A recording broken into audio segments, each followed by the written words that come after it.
السلام عليكم ورحمة الله وبركاته. يوجد معانا تلقيح من جدي البور الأصلي ب 500 جنيه للأكل والرعاية فقط لا غير.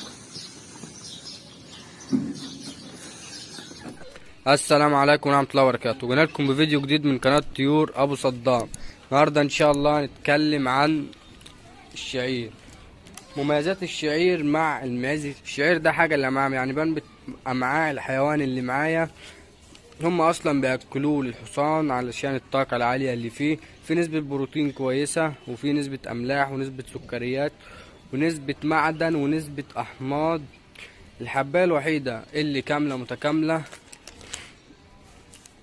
بمعنى الكلمة. يبقى حضرتك علشان تظبط معدة الحيوان هتركز على الشعير. طب انا بعمل ايه دلوقتي؟ بص، انا دلوقتي بخلي 70% شعير و30% ذرة صويا.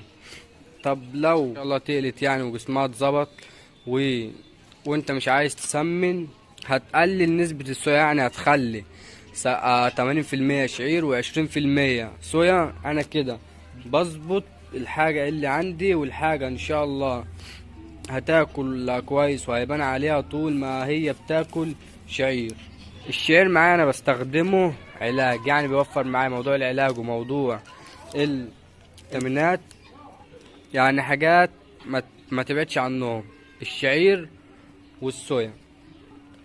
يعني انت حضرتك عايز تصلح الرعاية للحاجة اللي عندك، اول حاجة هتهتم معاهم بالشعير وبالتهوية، وتكون الارض تراب. انت كده بتوفر لهم الرعاية الصحيحة، وان شاء الله بالتوفيق وربنا يوفق الجميع. ولو عجبك الفيديو دوس لايك، لو اول مرة تتابعنا دوس اشتراك للقناة وفعل زر الجرس هيوصلك مننا كل ما هو جديد. والسلام عليكم ورحمة الله وبركاته.